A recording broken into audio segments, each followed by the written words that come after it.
معزز دوستو،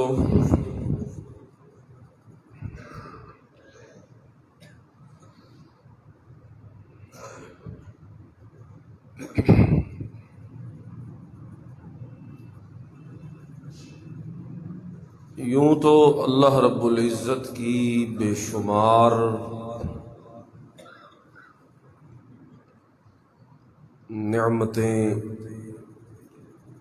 ہمارے اوپر ہوئی ہیں،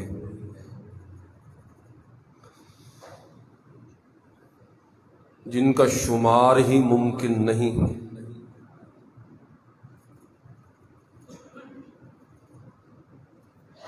لیکن ان تمام نعمتوں میں سے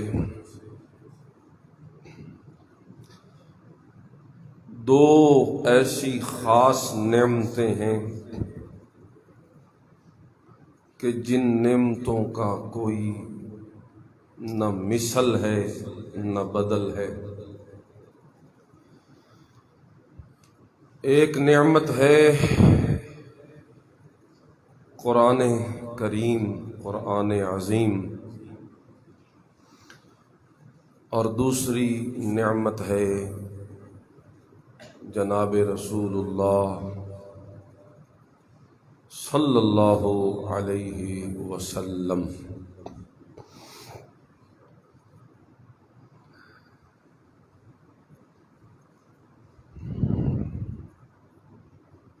جیسے قرآن کریم کی کوئی مثل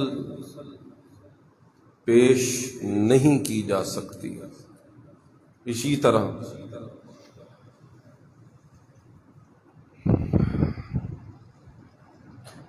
جناب رسول اللہ صلی اللہ علیہ وسلم کی بھی کوئی مثل یا بدل کائنات میں موجود نہیں۔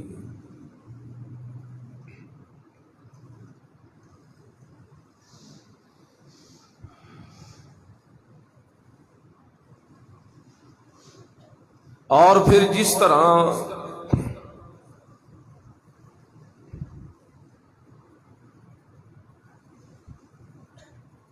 قرآن کریم کی حفاظت کا ذمہ خود اللہ نے اٹھایا ہے، اِنَّا نَحْنُ نَزَّلْنَا الذِّكْرَ وَإِنَّا لَهُ لَحَافِظُونَ، بالکل اسی طرح حضور اکرم صلی اللہ علیہ وسلم کی ذات کی حفاظت کا ذمہ بھی خود اللہ نے اٹھایا، واللہ یعصمک من الناس۔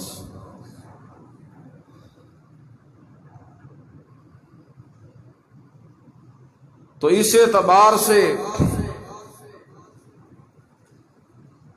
ان دو نعمتوں کی آپس میں یہ مماثلت ہے، مشابہت ہے۔ کتنی بڑی خوش قسمتی ہے کہ اللہ رب العزت نے یہ نعمتیں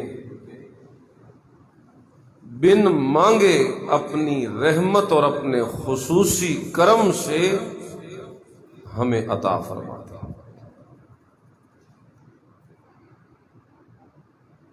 اللہ ہمیں ان نعمتوں کی قدر کرنے کی توفیق نصیب فرمائے۔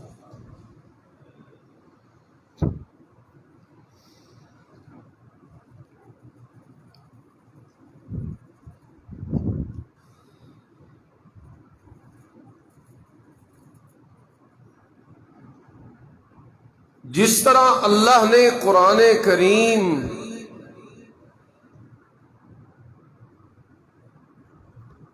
تمام کتابوں میں سے سب سے زیادہ عظمت بخشی ہے تو اپنے کلام قرآن کو، اسی طرح تمام دنیا میں اپنی مخلوقات میں، نبیوں رسولوں میں سب سے زیادہ عظمت عطا کی ہے تو اپنے آخری نبی جناب محمد الرسول اللہ صلی اللہ علیہ وسلم۔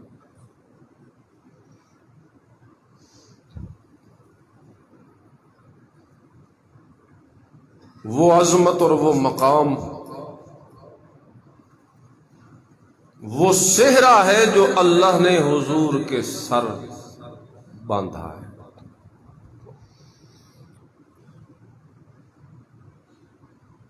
اور ظاہر بات ہے، دنیا میں جب بھی کسی کو کوئی کمال ملتا ہے تو جہاں اس کمال کے، جمال کے پرستار موجود ہوتے ہیں، وہیں پہ حاسدین بھی موجود ہوتے ہیں جو حسد کرتے ہیں۔ حسد الفتى اذ لم ينالوا فضلہ، جب عظمت اور مرتبے کو ہاتھ نہ لگے نا تو لوگ اوچھی حرکتوں پہ اتر آتے ہیں، حسد کا شکار ہوتے ہیں، محرومی کا شکار ہوتے ہیں۔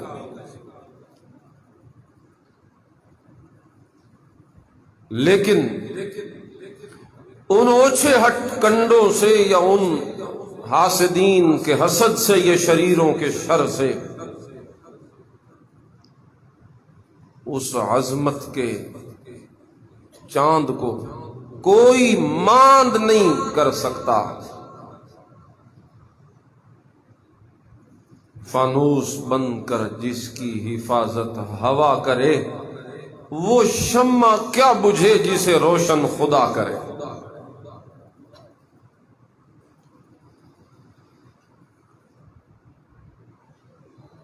اور یہ سلسلہ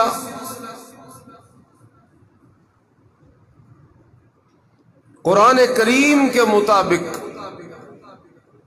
آج کا نہیں ہے، اس وقت سے ہے جس وقت سے اللہ نے نبیوں اور رسولوں کو دنیا میں بھیجا۔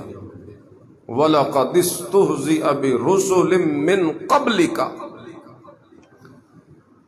اے میرے نبی، آپ سے پہلے بھی جتنے نبی گزرے ہیں لوگوں نے ان کا بھی مذاق اڑایا،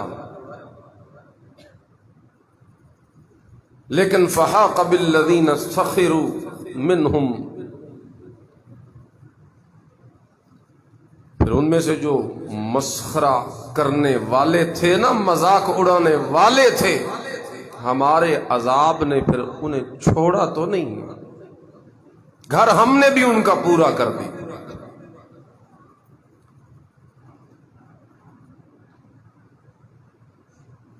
جو وہ مذاق کرتے تھے، جو وہ حسد کرتے تھے، اس کی سزا ازل میں ان کے لیے طے تو ہے ازل سے، اور انہیں ملے گی بھی صحیح۔ آخرت ان کی خراب تو ہوئی ہے، لیکن دنیا میں بھی انہیں ملعونین اینما ثقفوا، جہاں کہیں بھی وہ ہوں گے لعنت اور پھٹکار ہم نے ان کے پیچھے لگا دی۔ تو اس لیے نعمت کی قدردانی کرنی چاہیے۔ اللہ اگر کسی کو کوئی عظمت دیتے ہیں، فضیلت دیتے ہیں، تو ہمیں اس کا پاس کرنا چاہیے۔ اور یہ نعمت جناب رسول اللہ صلی اللہ علیہ وسلم والی، یہ تو ہے ہی سراسر ہمارے بھلے کے لیے، ہماری خیر ہے۔ اگر کوئی ایک بھی نہ مانے، ان کی عظمتوں میں کوئی فرق نہیں آتا۔ ہاں اگر کوئی مان لے تو اس کی دنیا آخرت سنور جاتی ہے ضرور۔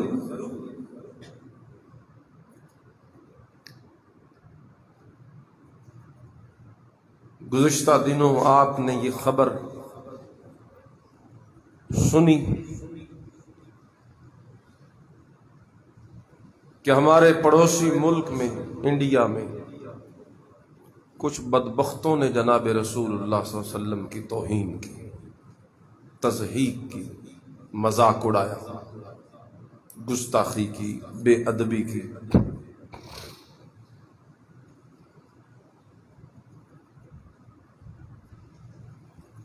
ظاہر بات ہے جب بھی اس طرح کا کوئی واقعہ ہوتا ہے تو مسلمانوں کے دل چھلنی ہوتے ہیں، اور بعض اوقات تو ایسی کیفیت ہوتی ہے کہ کوئی موقع ہی ایسا بن جاتا ہے کہ بندہ دم بخود سا ہو جاتا ہے اور حیرانگی اور پریشانی کے اس عالم میں محو ہو جاتا ہے۔ یہ پہلے سے گستاخان رسول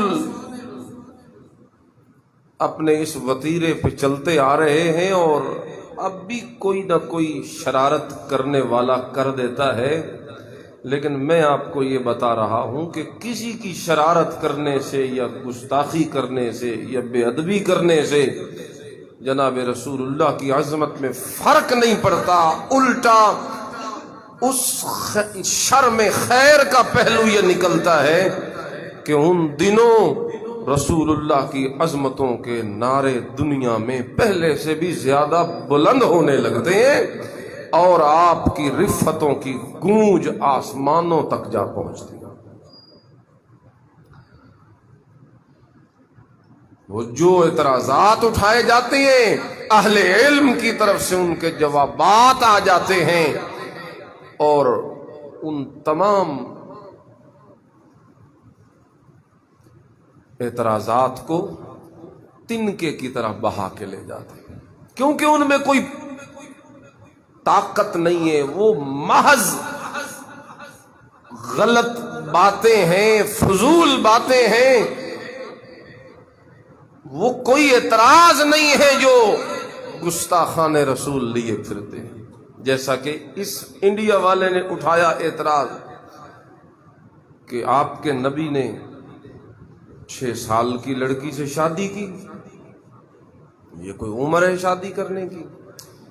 جناب رسول اللہ صلی اللہ علیہ وسلم کا نکاح سیدہ عائشہ صدیقہ سے 6 سال کی عمر میں ہوا، اور رخصتی 9 سال کی عمر میں ہوئی، اس میں کوئی شک نہیں۔ اگرچہ اہل علم کو اس میں بھی کچھ کلام ہے، محققین اس میں بھی 2 رائے رکھتے ہیں، کچھ اس طرف گئے ہیں کہ یہ 6 کی بجائے 16 تھا، 9 کی بجائے 19 تھا۔ روایات میں جو لفظ عربی میں گنتی کے بولنے کا جو انداز ہے نا، وہ اس طرح ہے کہ یہ 1 سے لے کے 10 تک یہ جو اکائیاں ہیں، یہ 10 کے بعد پھر اس کے ساتھ چلتی رہتی ہیں، یعنی جس طرح انگلش میں ہے نا 1 to 10 تک، پھر 11 20 تک، آگے 20 یعنی انگلش میں 20 کے بعد شروع ہوتا ہے، 21 22 یہ 1 2 پھر شروع ہو جاتا ہے، 30 پہ جائے گا، پھر 1 2 ساتھ لگے گا، پھر 40 پہ، پھر 50 پہ، یعنی 1 2 3 یہ ساتھ لگتا رہتا ہے 9 تک۔ عربی میں ہی اسی طرح بولا جاتا ہے، 10 تک گئی گنتی، اور پھر جب 11 سے شروع ہوئی تو پھر 11 11 عشر 10 کو کہتے ہیں، احد 1 کو کہتے ہیں، اس طرح پھر 2 پھر 3، اسی طرح وہ 6 16 اور 19 16 اور 19 تھا، لیکن وہ عشر کے نہ لکھنے کی وجہ سے، کسی ایک راوی کے نہ بولنے کی وجہ سے وہ 6 اور 9 باقی رہ گیا، 6 اور 9، اور یوں وہ آگے سے آگے نقل کرنے والے نقل کرتے گئے، اور تھا 16 اور 19 عمر، لیکن وہ 6 اور 9 لکھی جاتی رہی۔ کچھ محققین اس طرف گئے کہ اصل عمر 16 اور 19 ہے، اور اس میں انہوں نے دلائل بھی قائم کیے، لیکن وہ ایک الگ بحث ہے۔ لیکن کچھ علماء اسی کے قائل ہیں کہ نہیں، یہ کوئی عیب نہیں ہے، عرب کا وہ ماحول اور معاشرہ، وہ اس کی آب و ہوا کا اثر، اور اس کے ماحول میں یہ بات رائج تھی کہ بچیاں جلد جوان ہوتی تھیں اس گرم آب و ہوا کی وجہ سے، اور عرب میں جلدی شادی کرنے کا رواج تھا۔ یہ کوئی صرف ایک رسول اللہ صلی اللہ علیہ وسلم کے ساتھ نہیں ہوا، بلکہ اور بھی اس طرح کی کئی مثالیں پیش کی جا سکتی ہیں کہ چھوٹی عمر کی شادی عرب میں رائج تھی۔ لیکن اگر کرنے والے کو کوئی اعتراض نہیں ہے تو میرے خیال میں دوسروں کو بھی نہیں ہونا چاہیے۔ جب بھی شادی ہوتی ہے، نکاح ہوتا ہے، تو باہمی رضامندگی سے ہوتا ہے نا۔ اگر صدیق اکبر کو بیٹی دینے میں کوئی عار نہیں اور صدیقہ کائنات کو دلہن بن کے نبی کے گھر میں جانے میں کوئی عار نہیں 9 سال کی عمر میں، تو بعد میں کسی کو بھی کوئی اعتراض ہونا نہیں چاہیے۔ ہونا چاہیے تو انہی کو ہونا چاہیے، جیسا کہ آج کل ہمارے معاشرے میں بعض جاہلانہ، اب ہمارا ہندوستان کا جو یہ بر صغیر کا علاقہ ہے، یہاں جتنی چھوٹی عمر میں بھی شادی کی جائے کم سے کم 17-18 سال کے بعد کی جاتی ہے، لیکن عرب کے معاشرے میں وہ جلدی رائج ہے۔ بہرحال یہ ایک اعتراض بنا کے انہوں نے اس طریقے سے اٹھا دیا، اور ایک اہانت کے لہجے میں، توہین کے لہجے میں، تحقیر کے لہجے میں، حالانکہ اس میں بھی اللہ کی بڑی حکمتیں ہیں۔ حدیث پاک میں آتا ہے، میں نے اپنی بیٹی کسی کو دی تو بھی اللہ کے حکم سے دی، اور کسی کی بیٹی کو بیاہ کے اگر میں اپنے گھر میں لے کے آیا تو بھی اللہ کے حکم سے لے کے آیا۔ تو سیدہ رسول اللہ کے نکاح میں اللہ کے حکم سے آئی ہیں، لہذا اس پہ اعتراض کس چیز کا؟ اور پھر آئی ہیں، اچھا اگر اس طریقے کا کوئی ذہن، جس طرح لوگ یہ گستاخ پیش کرتے ہیں، اگر کوئی ہوتا تو آپ اندازہ لگائیے، رسول اللہ کی پہلی شادی 25 سال کی عمر میں ہوئی سیدہ خدیجہ سے۔ سیدہ خدیجہ کے ساتھ جو حضور کا نکاح ہوا 25 سال کی عمر میں، اس وقت سیدہ خدیجہ کی عمر کتنی تھی؟ 40 سال۔ 25 سال کا نوجوان کیا 40 سال کی بیوہ کو لینا پسند کرتا ہے؟ 25 سال کا جوان ہو، وہ اپنے سے بڑی عورت کو لینا پسند ہی نہیں کرتا۔ اگر کوئی ایسا مزاج ہو، اور پھر وہ تو صرف عمر رسیدہ ہی نہیں، بیوہ بھی ہیں، اور ایک خاوند سے نہیں 2 خاوندوں سے بیوہ ہے، لیکن پھر رسول اللہ نے ان سے نکاح کیا، تو سمجھ آتا ہے وہ بات نہیں جو ان گندے دماغ کے لوگوں کے ذہنوں میں ہے کہ وہ رسول اللہ صلی اللہ علیہ وسلم کے متعلق گستاخی کرتے ہوئے لوگوں کو یہ باور کرانے کی کوشش کرتے ہیں کہ مسلمانوں کا نبی معاذ اللہ۔ اب میں تو وہ لفظ بھی نہیں بول سکتا۔ بہرحال یہ ذہین و فتین رسول اللہ کی حرم جب بنی، اور رسول اللہ کے حرم میں جب آئی، آپ کی نکاح میں جب آئی، تو پھر دیکھیے باقی تمام امہات المومنین کی روایتیں ملا کر بھی سینکڑوں میں نہیں بنتی، لیکن اکیلی عائشہ صدیقہ نے اس امت کو رسول اللہ کی 2210 حدیثیں دے دی۔ 2210 حدیثوں کی راوی کون ہے؟ حضرت، یہ اسی ذہانت کا نتیجہ ہے۔ اب حضور کی جتنی بیویاں ہیں سوائے عائشہ صدیقہ کے، باقی ساری یا بیوہ ہیں یا مطلقہ ہیں۔ ساری کیا ہے؟ یا بیوہ ہیں یا ایک ہی کنواری حضور کی بیوی سیدہ عائشہ صدیقہ ہے۔ تو اگر ان کفار اور ان بدبختوں اور ان گستاخوں کی بات کو اگر ہم لیں تو بتلائیے، جو بندہ اس ذہن کا ہو، عورتوں میں دلچسپی رکھنے والا ہو، کیا وہ جوانی کی حالت میں 40 سال کی بیوی لے کے آتا ہے؟ 2 مردوں کی چھوڑی ہوئی یا ان کی بیوہ وہ لے کے آتا ہے؟ یا وہ جتنی شادیاں کرے کیا وہ بیوہ سے کرتا ہے؟ اس مرض کے مریض آپ بڑے عجیب دماغوں کے حامل ہوتے ہیں، لیکن رسول اللہ صلی اللہ علیہ وسلم کی ہر شادی خیر پہ مبنی ہے، رسول اللہ کا ہر نکاح خیر پہ مبنی ہے، رسول اللہ صلی اللہ علیہ وسلم کا ہر نکاح، ہر وہ جو ہے شادی آپ کی، وہ امت کی بھلائی کے لیے ہے۔ اب اسی سیدہ کی شادی کو دیکھ لیں،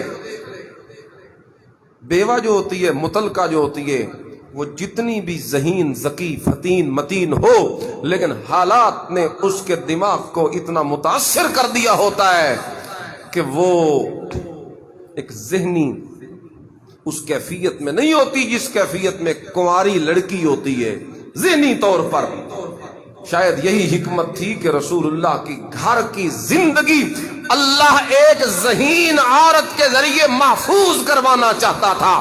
جس طرح میرے نبی کے شاگرد صحابہ کرام میرے نبی کی باہر کی زندگی کو روایت کر کے امت تک پہنچا رہے ہیں، اسی طرح ایک ذہین لڑکی کو رسول اللہ کے حرم میں بھیج کے اللہ میرے نبی کے گھر کی زندگی کو محفوظ کرنا چاہتے تھے، تاکہ اس ذہین اور ذکی اور فتین اور متین عورت کے ذریعے اللہ رب العزت وہ رسول اللہ کے اندر کی گھر کی زندگی کو امت تک پہنچانے کا انتظام کر دے.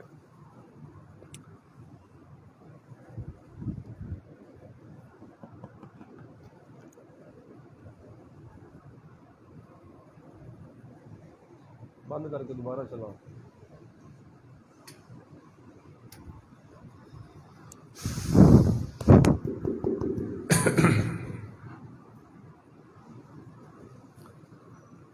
اللہ اکبر کبیرہ.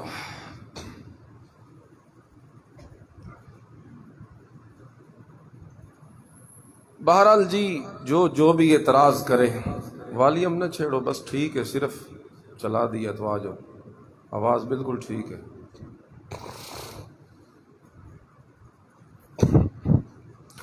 کوئی جتنے بھی اعتراض کرے بدبخت، ان کی کیا بات کریں گے، دفع ماریے انہیں، چھوڑیے، اللہ انہیں ہدایت دے، اگر ان کے مقدر میں نہیں تو تباہ و برباد کرے. آؤ ہم تھوڑی سی اپنے نبی کی تعریف کر لیتے ہیں.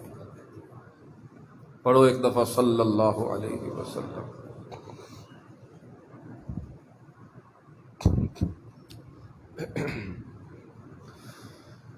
اعوذ باللہ من الشیطان الرجیم، بسم اللہ الرحمن الرحیم.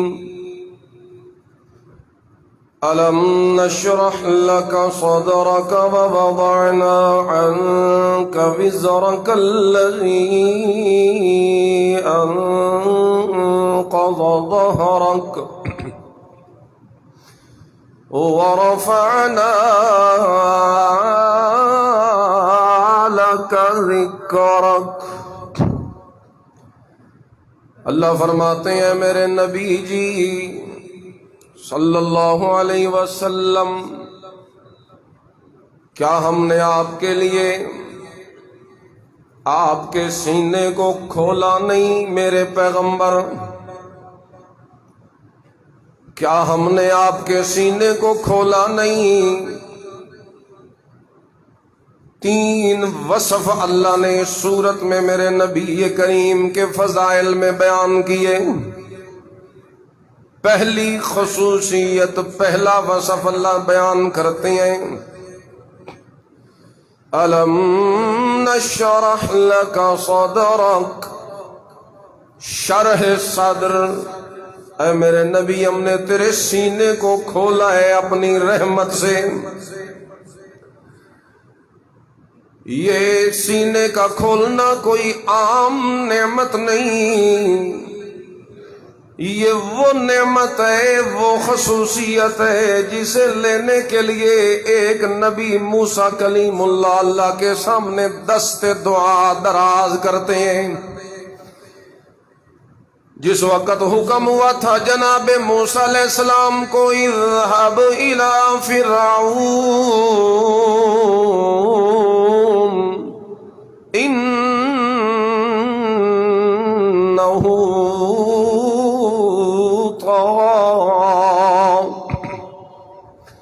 اے میرے پیغمبر فرعون کی طرف چلیے، اسے دعوت دیجیے، وہ سرکش ہو چکا ہے.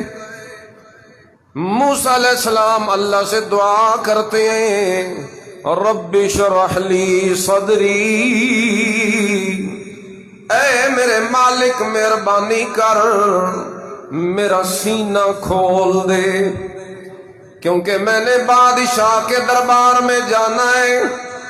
دربار ہوگا، بادشاہ بھی ہوگا، درباری بھی ہوں گے، وزیر مشیر امراء سفراء ہوں گے.